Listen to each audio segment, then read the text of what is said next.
Hola chavales, ¿qué tal todos vosotros? ¿Cómo están? Bueno, espero que muy bien. Mi nombre es David, yo soy, brasileño, estoy hablando desde aquí de São Paulo y hoy me gustaría hablar un poco sobre un libro de la literatura española. Y me gusta mucho la literatura española porque yo soy hijo de español, mi padre es leonés, de León. Nació cerca de Astorga, de una ciudad leonesa. Aunque yo no sea el mejor hablante, hispanohablante, yo intento a veces hacer algunos vídeos aquí en mi canal para hacer la promoción de la literatura española.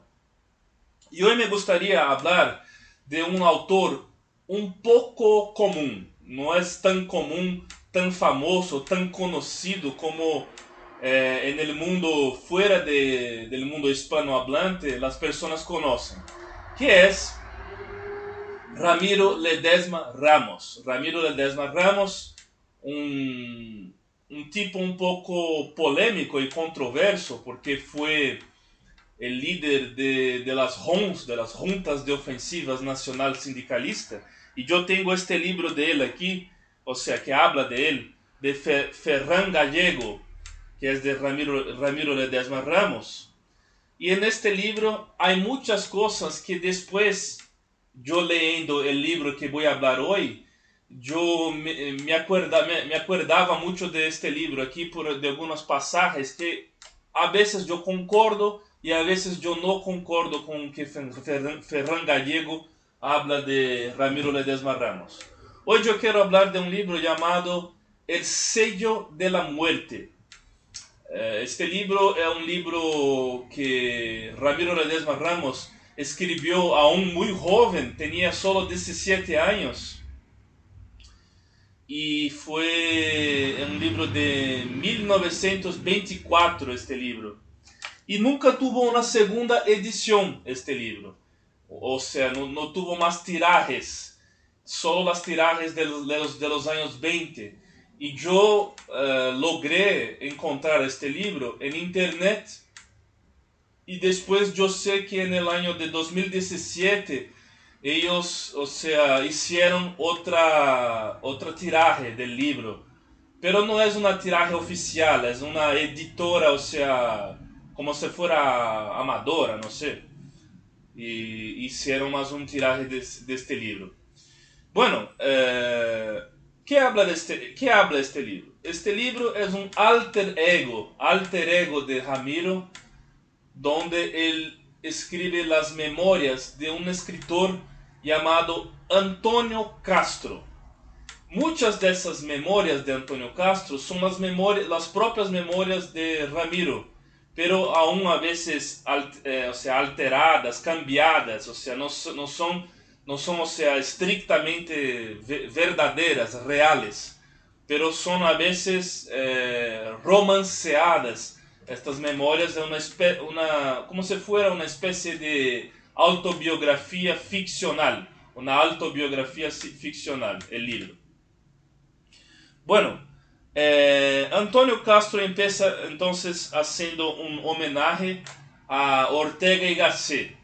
Ramiro Ledesma Ramos fue un discípulo de Ortega y él hace una dedicatoria, una dedicación del libro al gran maestro Ortega, que fue su maestro también. Y dicen que cuando mataron a Ramiro en el comienzo de la guerra civil, en el principio de la guerra civil, Ortega escribió: se puede matar una persona, pero nunca se van a matar las ideas. Bueno, entonces Ramiro es un tipo que nació en 1905 y murió en 1936 en el comienzo de la Guerra Civil Española.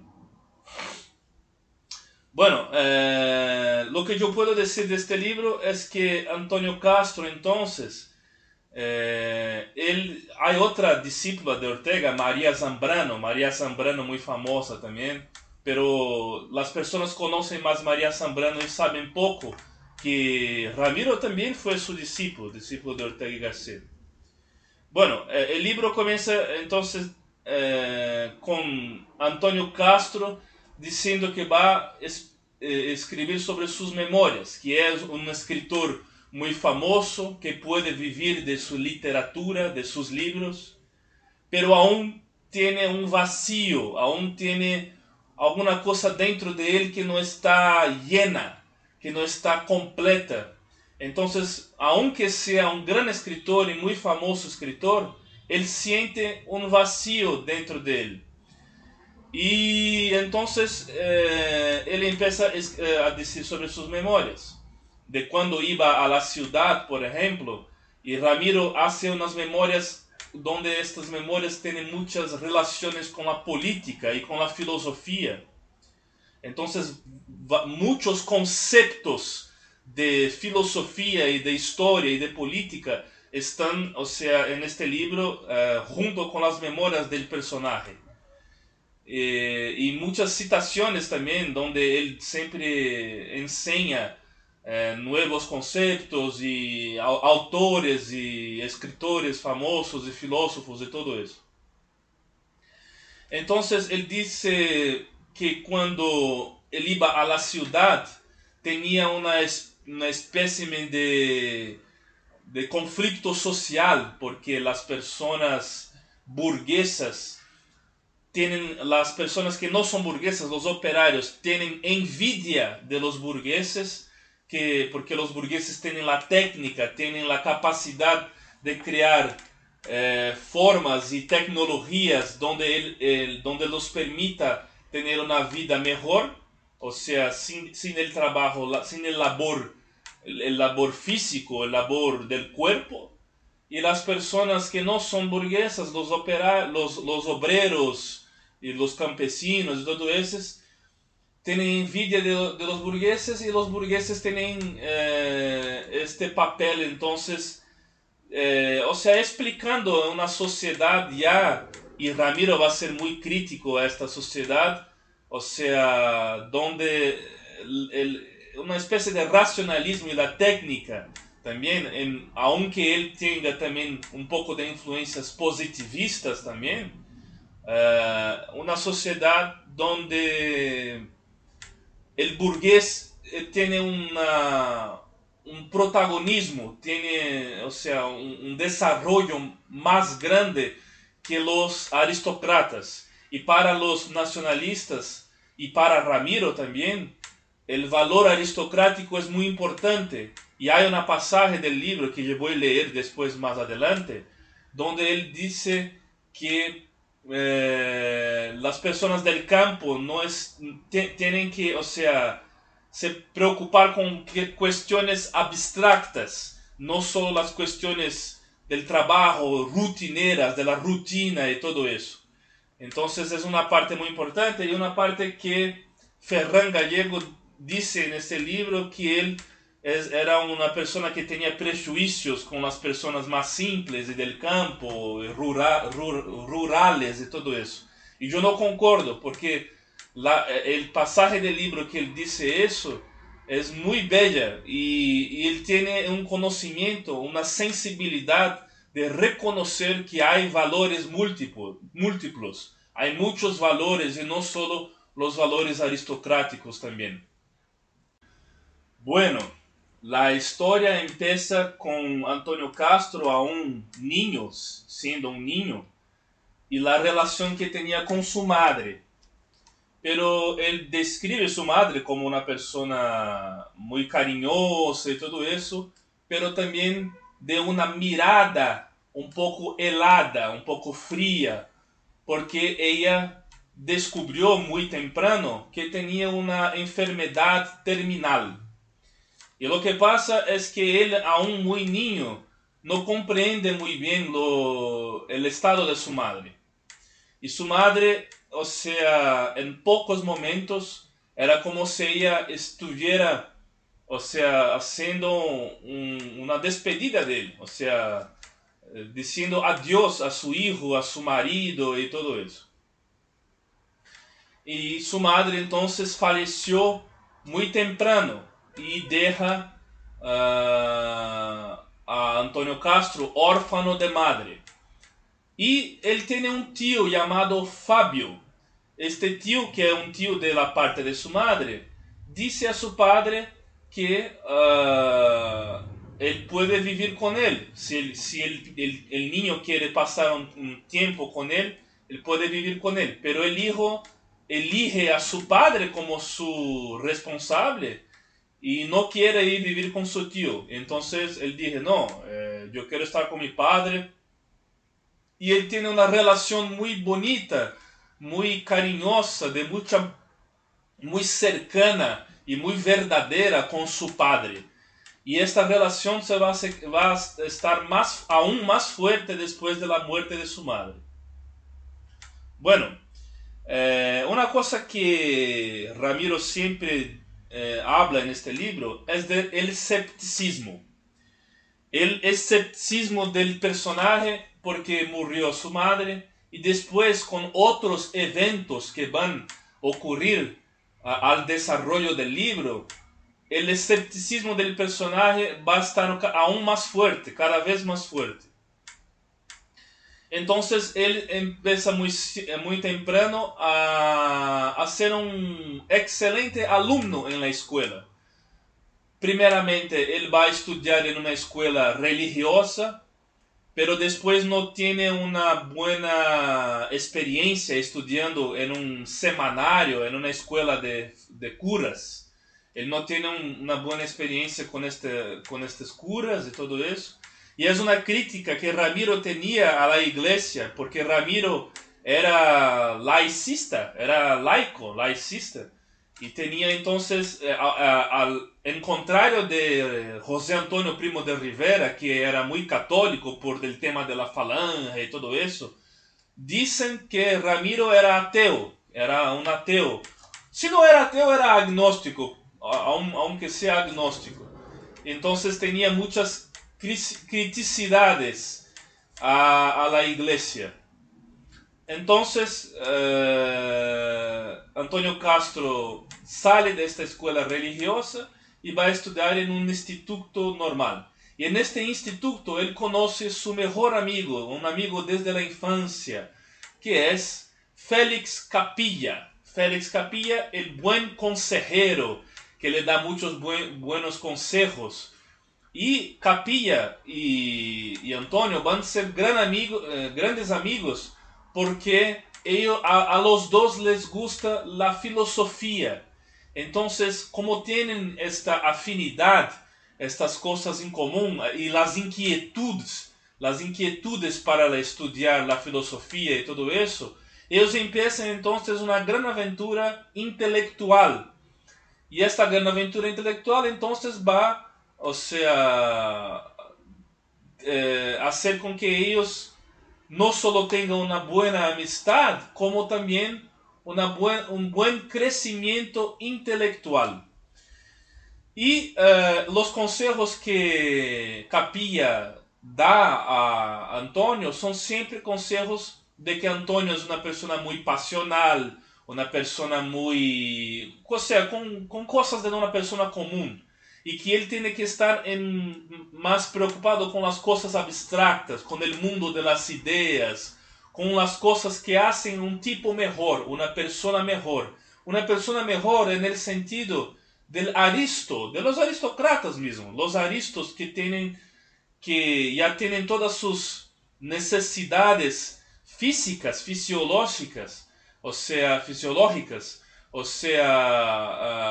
satisfechas, y entonces por estar insatisfechos pueden, preocuparse con las cuestiones más abstractas que hace una persona humana, lo que nos hace humanos, la racionalidad y todo eso. Entonces es un buen consejero para su amigo por este tema. Entonces los dos van siempre, creciendo intelectualmente y todo eso. Y su padre también es una persona muy intelectual. A él le gusta leer Balzac.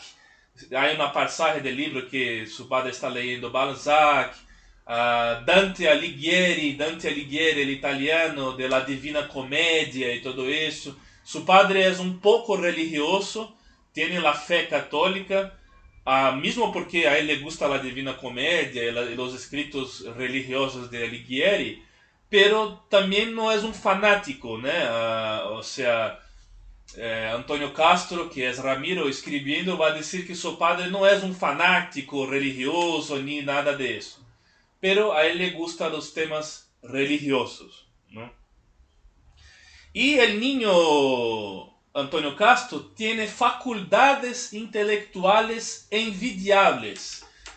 O sea, son envidiables las facultades intelectuales del personaje, porque él tiene un asco de los libros, pero mismo a él no le gustando los libros, no siendo una persona de lectura, él es el mejor alumno de la clase. Y siendo el mejor alumno de la clase, él sin estudiar demuestra una gran intelectualidad, una gran facilidad para el aprendizaje. Una cosa que causa envidia en los otros colegas, alumnos, los colegas que no tienen esta habilidad. Pero después, con el tiempo, el personaje va a desarrollar un amor verdadero por la intelectualidad y la cultura.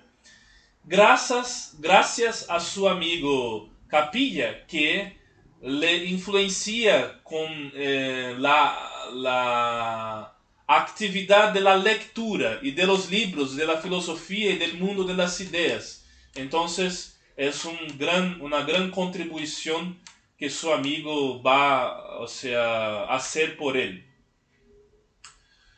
Bueno, entonces él decía que era un niño que a él no le gustaba la vida tranquila. Él estaba habituado a la exaltación, a los desafíos. O sea, dicen que el mar calmo no hace buen marinero. Y para ser un buen marinero hay que tener la tempestad. Con la tempestad uno, va, a desarrollar mecanismos y técnicas para lidar con la tempestad. Y un niño en el mundo intelectual también no le gusta la calmaría, el mundo calmo. A él le gusta también los desafíos, las cosas que un mundo de aprendizaje y de la aventura intelectual, del crecimiento intelectual le da. Porque el crecimiento intelectual sino, es siempre los desafíos.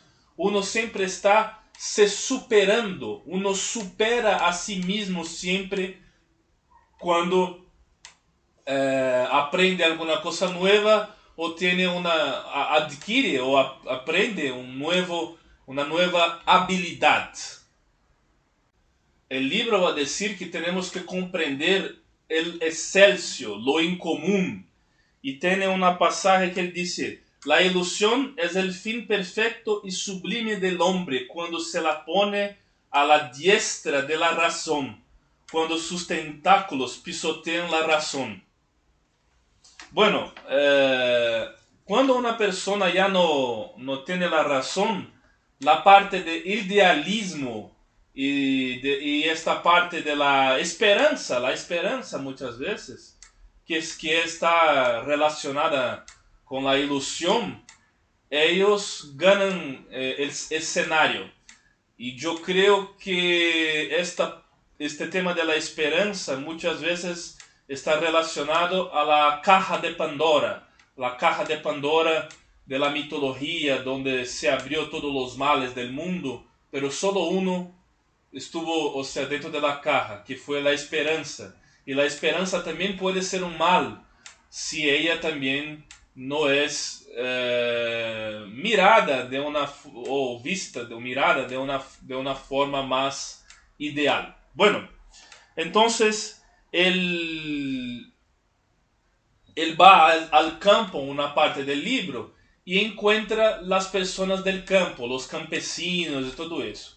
Y él dice en el libro que estos campesinos son personas que están muy preocupadas con la parte laboral, del trabajo, de la rutina, del cotidiano, y por eso no pueden elevarse para un estadio más superior de la intelectualidad. Entonces yo voy a leer aquí la parte que él dice eso. Mira, esto es Antonio Castro hablando con un campesino. Necesitáis un alimento espiritual que, a la vez que deposite en vosotros optimismos y bellezas, engrandezca vuestros cerebros con su barniz sabio, abra en vuestras almas llamadas de la razón, y limpie la página roedora de vuestra conciencia social. Es muy común que os quejéis de necesidades, años malos, desgracias más o menos importantes, pues es preciso que una ilustración y una ética sinceras iluminen todas vuestras facultades, todos vuestros anhelos, y sumerja en un abismo sin fondo toda la carroña animal de vuestros actos. Todas las faltas, todas las necesidades que notáis, todas sin excepción, las sufren los irracionales. Hambre también sienten los lobos, que en sus erectismos punzantes bajan destructoramente a las llamas como el cebo sabroso y deslumbrador. Frío, calor, todos los animales tienen sus épocas en que las carnes son heridas por esos rigores extremos. Sentimentalismos por una desgracia familiar, se han visto casos en determinados animales en los que ponen manifiesto su corazón y sus sensibilidades, desgracias materiales por incendios, arrasamiento de cosechas, etc. y etc.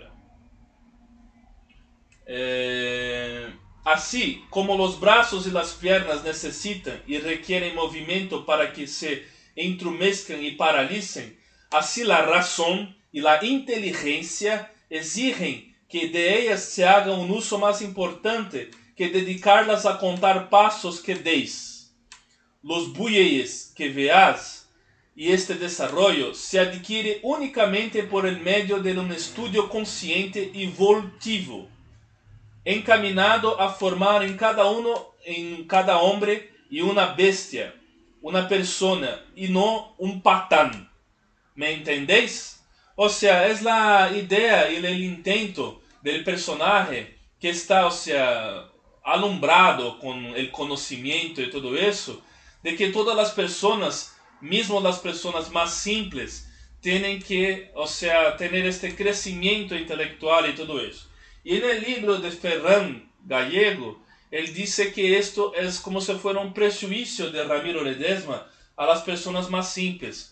Sobre todo cuando él iba al campo, y en este libro del sello de la muerte es como si fuera una metáfora de su vida, cuando él iba al campo y tenía esta mirada trascendental, una mirada de una persona superior, o sea, como si fuera superior a las otras personas más simples. Y yo no concordo con eso, porque este pasaje es un pasaje que hace muy sentido. Y él no está, o sea, haciendo una discriminación, o sea, un prejuicio a las personas más simples. Porque hay este pasaje ahora que es la respuesta del campesino. Bien te entendemos, Antonio, aunque tú creas lo contrario, pero no te hacemos caso. Estamos ya desengañados de que eso que dices es una macana que os traéis de la ciudad los señoritos. Se os suben los aires a la cabeza y no sabéis más que predicar esto y el otro. Casi nos reímos de vuestras ilusiones y vuestras cosas. Sí, si el estudio es muy bueno para vosotros, que hacéis una carrera y coméis de ella, pero no es lo que tú quieres decir. Quieres que estudiemos y la vez cumplir nuestras obligaciones cotidianas. Ya. Como si un padre de familia tuviera tiempo que gastar en instruirse. Después de todo, de los libros, no comen sus hijos ni sus padres viejos. Si todo eso que dices lo tenemos ya sabido, pero la experiencia nos dicta que debemos practicarlo, claro, hombre, tú que sabes de experiencia, nada más lo que te enseñan los libros. déjanos en paz, que eres un niño aún para estas cosas. Has estado en muchos sitios y no en la vida real. O sea, mismo que el personaje tiene este intento de pasar la vida a la intelectual y de los estudios a las personas más simples, él reconoce en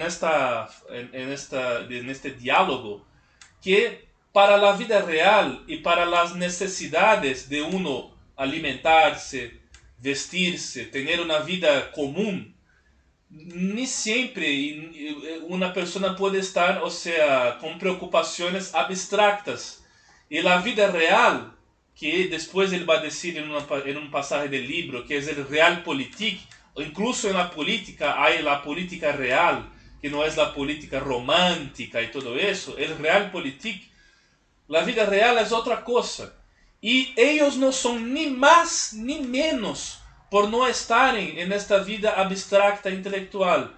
Porque también es necesario la vida real, la vida de los sentidos, la vida sensorial de los sentidos que las personas tienen, de sus intuiciones, la vida intuitiva de las intuiciones, también es muy necesaria. Entonces no es una pasaje de prejuicio, en contrario que Ferran Gallego dice en este libro. Es una pasaje muy sencilla y muy sensible también con estas cuestiones que son cuestiones que acompañan la vida del hombre desde los principios, desde que el mundo es mundo, ¿no? Bueno, estos pasajes del libro que dicen que de la vida rural, de los campesinos, todo eso, yo pienso cuando yo leo este libro, El sello de la muerte, que puede ser muchas veces también una referencia a Zamora, porque Ramiro Ledesma era de Zamora, nació en un pueblo de Zamora. Bueno, hay otra pasaje donde él habla de un tema religioso, de la religión, que es el tema de Don Cándido. Don Cándido era un cura que él dice que era un cura que no tenía males, que era una persona muy simple, que sería el estadio más grande, o sea, de más desarrollo de la intelectualidad de un pueblo. Y entonces dicen que este cura decía cosas muy óbiles, muy, o sea, muy previsibles y todo eso, y no era un gran intelectual, pero para las personas de este pueblo sería un intelectual. Y este cura va a la casa de su padre, entonces es otra crítica a la religión que Ramiro tiene también, por ser una persona muchas veces que dicen que era ateo, o por tener este laicismo, por ser laico. Bueno, yo creo que él tiene mucha influencia del positivismo también, puede ser que sea por eso también. Y en este libro aquí, Gallego va a decir también que él tiene, que su idea de fascismo, su idea no es una idea igual de Italia o igual de Mussolini y todo eso, pero es una idea más, o sea, como si fuera de un Estado nuevo, el Estado nuevo que ocurrió en Portugal de Salazar y aquí en Brasil con Getúlio Vargas, que es una idea más de centralidad de la república y más positivista. No es por acaso que tiene un movimiento fascista republicano, que no es monarquista, que no es de la monarquía, que está, o sea, relacionado al nacional sindicalismo de Ramiro Ledesma Ramos. Pero esta parte de la política de Ramiro como un politólogo, como un político, es una parte que a mí no me parece tan importante, porque fue un gran escritor, un gran novelista. Esta novela, El sello de la muerte, es una novela muy bella, muy bonita, donde tiene una expresión del sentimiento humano muy fuerte. Entonces decir que Ramiro Ledesma solo es un líder fascista, también yo creo que es muy pobre esta definición del intelectual, que infelizmente fue asesinado por los rojos al comienzo de la guerra civil, ¿no? Bueno, Entonces, después de una parte del libro, su padre se queda enfermo, el padre de Antonio Castro, y fallece también. Y muere el padre de Antonio Castro. Y él se queda órfano entonces de madre y de padre también, un órfano. Y va a vivir entonces con su tío Fabio, aquel tío que era de la parte de la madre. Y él entonces dice, ¿qué iba a hacer? No, a mí no me gustaría vivir con mi tío, pero yo no tenía escoja, yo no tenía opción. Entonces él va a vivir con su tío. Y viviendo con su tío, él conoce a su tía Mercedes, que él va a decir que era una mujer muy vulgar en el sentido de no tener una espiritualidad, y esta cuestión de espiritualidad es muy fuerte. La aristocracia es la espiritualidad, la aristocracia de espíritu, ¿no? No de sangre, pero de espíritu. Para él es muy importante. Él no era una mujer elevada en estas cuestiones intelectuales, pero era una mujer muy bonita, y al paso que el libro va desarrollando, él va a desenvolver una especie de sentimiento materno. Ella va a tener un sentimiento materno a él, y él va a estar muy cercano de ella. Pero este sentimiento materno después va a convertirse en un amor que es un amor que se transforma en un amor carnal, porque su tía tiene 30 y pocos años y todo, y es muy bonita y todo eso. Entonces él se queda enamorado de su tía, es una parte muy curiosa. Su tío Fabio es médico y no puede ni siquiera imaginar o saber que él está enamorado de su tía, ¿no? Bueno, y entonces hay una parte aquí que él dice, creí que era mi madre. Poco después él se queda enamorado de su tía Mercedes, ¿no? Y él dice en una parte una cosa muy curiosa. El amor a veces no respecta ni las sagradas uniones de la sangre, porque ella es su tía y sus hechos intuitivos hace con que él se quede enamorado de ella y todo eso. Su tía y su tío eran una pareja que no tenía hijos, no tenían hijos, entonces empiezan a adoptarlo como si fuera su hijo. Pero su tía no tiene ese amor por él, un amor carnal como él tiene con su tía. Ella tiene un sentimiento como si fuera de madrastra, de ser su madrastra, una vez que no tiene hijos. Entonces, en un momento él se declara, él hace una declaración para su tía, y su tía entonces le contesta, mira, yo sabía que tú estabas enamorado de mí, pero yo no puedo corresponder este amor. Él se queda decepcionado, pero aún ya está mayor, ya está más grande, ya está mayor, y está a poco de salir de la casa de sus tíos y ir vivir solo en la ciudad. Entonces él se queda decepcionado porque es una decepción amorosa del amor que tiene por su tía y todo eso. Y sale de su casa y va por una recomendación de un tipo llamado Miguel Velasco. Miguel Velasco, él va entonces a vivir en la ciudad, ya está con 17 años, y 17 años era la edad que Ramiro escribe el libro. Entonces ya con 17 años va a vivir en la ciudad y va a conocer este tipo llamado Miguel Castro, que era un político que se quiere hacer ministro,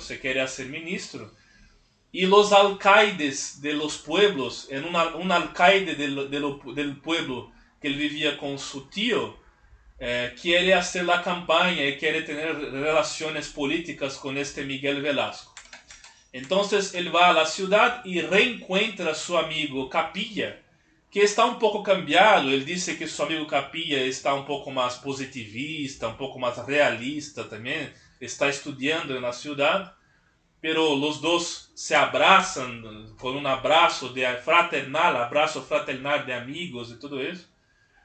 Después de muchos años, mucho tiempo sin encontrarse, él entonces va a hacer una entrevista con Miguel Velasco y entonces con el Miguel Velasco él gana un trabajo, él es contratado para trabajar como secretario. Y una pasaje muy interesante él dice, mira, yo soy discípulo de Rousseau, de Voltaire y de Montesquieu. Y Velasco dice, coño, joder, tú eres un joven muy listo, muy inteligente. Pero te voy a decir una cosa, no es la política romántica, esta parte de la política romántica que funciona en la práctica. La práctica es muy distinta, muy diferente de la política romántica. Y entonces él tiene el primer choque, el primer contacto con la política real, la realidad. Y Velasco admira mucho a Bismarck, que fue aquel que unificó la Alemania y los estados alemanes y todo eso. Y él dice, mira, si a ti te gusta la política romántica, a mí me gustaría ser Bismarck, pero tiene que aprender la política real, que es el Realpolitik. Entonces es una parte muy curiosa del libro, donde es la segunda parte del libro cuando el personaje adentra el mundo de la política ya mayor, ya está mayor, después de vivir los amores de su vida, las decepciones amorosas, y estar un poco más maduro también, un poco más maduro, ¿no? Entonces, después que él se convierte en el secretario de Don Miguel, él publica un trabajo, y un trabajo muy importante, porque es el inicio de una vida de escritor para él, que empieza a publicar trabajos. Y este trabajo es un trabajo que habla sobre la evolución biológica de las sociedades. Y ahí es un tema muy importante para Ramiro Ledesma, porque el tema del evolucionismo está muy presente en casi todos sus escritos, sus obras, sus libros y todo eso. Así como el darwinismo para el autor es muy importante.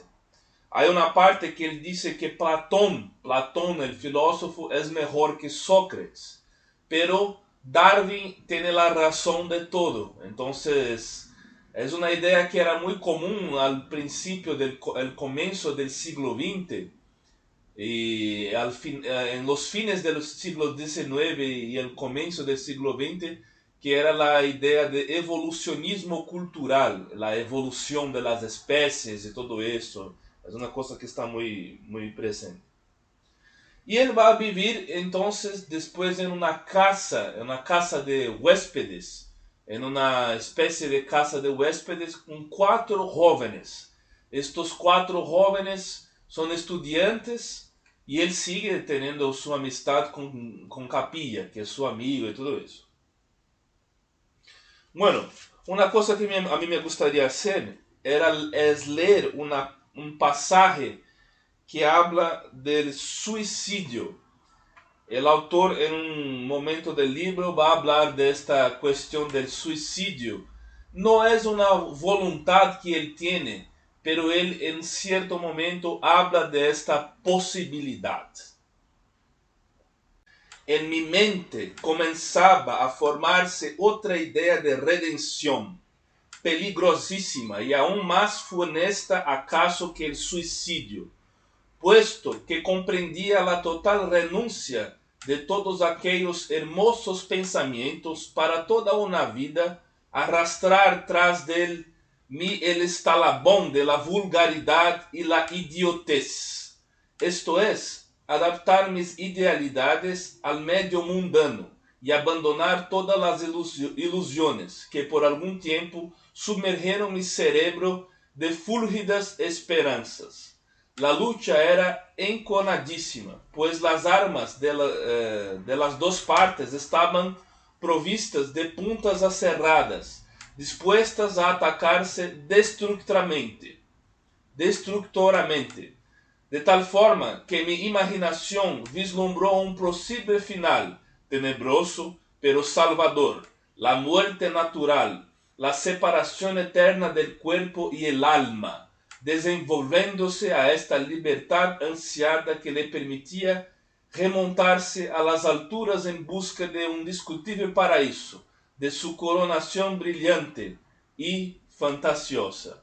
O sea, ele está dizendo que, aunque en un cierto momento él pensó en el suicidio, la condenación a vivir una vida plena, una vida normal, mismo con todas las idiotes de la vida y la mediocridad, las personas medíocres y la vulgaridad de la vida, esto sería peor que un suicidio.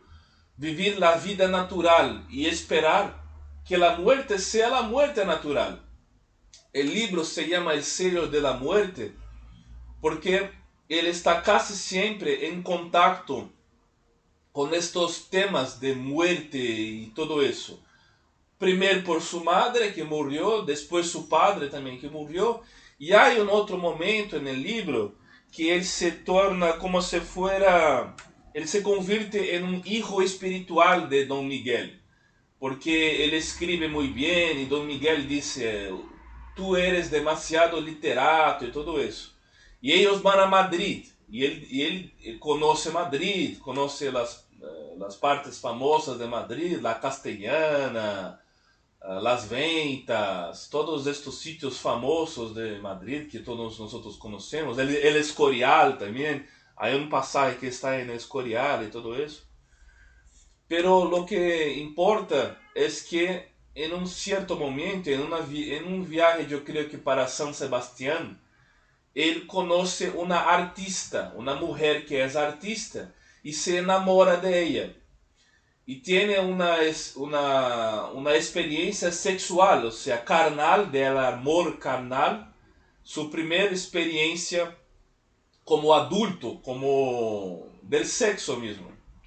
Y después esta mujer va a morir, va a cometer un suicidio con dosis de morfina, se tomó muchas dosis de morfina y se hizo un suicidio, se hizo un suicidio.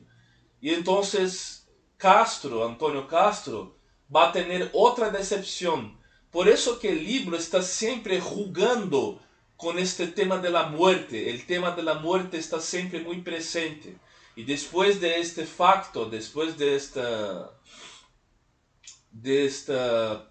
pasaje, él entonces, decepcionado por la corrupción en la política y todo eso, decide salir y se quedar lejos de la política, abandonar la política y empezar una vida de escritor y una vida de novelista, porque ya era escritor, ya escribía para un periódico también, sino incluso hay un pasaje que está escribiendo a un periódico y dice de un periodista, o sea, que este periodista hace muchos temas polémicos acerca de la política y de la política oficial de Don Miguel y todo eso. Pero después él se queda lejos de todo eso y viviendo en Madrid empieza a escribir novelas y se torna un novelista. Entonces el libro ya está en su final y el final vuelve al comienzo del libro cuando Antonio Castro se presenta diante del lector diciendo que es un escritor que no tiene, o sea, que es un escritor muy famoso, que vive de su labor, de su trabajo, que vive de sus escritos, de sus libros, pero aún no se encontró personalmente, aún es una persona extranjera de sí mismo. Este libro, las historias de Antonio Castro, me acuerda mucho de una serie de televisión que tenía, yo creo que era Tele 5, no, TVE, que se llamaba La Forja de un Rebelde. Esta serie española, La Forja de un Rebelde, cuenta la historia de un chaval que vive este periodo del inicio del comienzo del siglo XX. Después él va a luchar en África, en el ejército de África, y vive la corrupción de los años 20, de la guerra del Rif y todo eso. Y después termina con el comienzo de la Guerra Civil Española. Pero este muchacho está al lado este chaval está al lado de los republicanos. Y en este caso es un tipo, un joven, en el libro del Sello de la Muerte, antes de la Guerra Civil, pero que demuestra mucha simpatía a las ideas también, que van a ser las ideas también, que van a ser las ideas nacionales. Y Ramiro Ledesma Ramos sabemos que es uno de los cerebros del movimiento nacionalista español. Entonces estaba escribiendo mucho, produciendo una literatura muy fuerte y hablando y charlando con su amigo Ormaitegui. Ormaitegui es un amigo que ellos empiezan como si fuera a hacer caso, a estudiar uno del otro. Uno y el otro estudian a sí mismos, ¿sabe? Y entonces el personaje termina el libro con 32 años escribiendo sus memorias. Él lanza un libro llamado, ¿dónde está el nombre aquí? El hombre ante la musa. El hombre ante la musa, hablando de sus amores y mucho pensando también en su tía o también en la artista que se enamoró también en su vida. Escribe ese libro y en el fin del libro él dice que Don Miguel se retira a la vida provinciana, sus tíos ya mayores están viviendo en soledad en el pueblo, viviendo solos en soledad en el pueblo, y él está enfermo. El Antonio Castro tiene una enfermedad, que es una enfermedad, o sea, muy relacionada a la vida y todo eso. Y él quiere que sus memorias son publicadas memorias póstumas. Y entonces en el final del libro, esto es un spoiler, yo voy a decir, el Antonio Castro comete suicidio. Él se suicida, él dice que el país que quiere vivir es el país de la muerte, sale de la vida y entra en la muerte, y después su vida, sus memorias son publicadas. Entonces es eso. Este es el libro de Ramiro Ledesma Ramos. Yo recomiendo también este libro sobre él de Ferran Gallego, aunque tenga algunos pasajes, algunas partes del libro que no concordo con ellas, pero es un trabajo muy importante, diciendo de cuando escribía para aquella revista La Conquista del Estado. Él también escribió en una parte en la Gaceta Literaria, revista de Occidente también, que era de Ortega y Gasset, pero Gaceta Literaria, y de Jiménez Caballero, y después en La Conquista del Estado. Entonces fue un hombre que tenía una vida muy agitada, con muchos acontecimientos, y infelizmente se murió en el comienzo, fue asesinado en el comienzo de la Guerra Civil Española. Vale, muchas gracias, suscríbete aquí en el canal, dejo aquí un abrazo a todos vosotros, muchas gracias, hasta luego.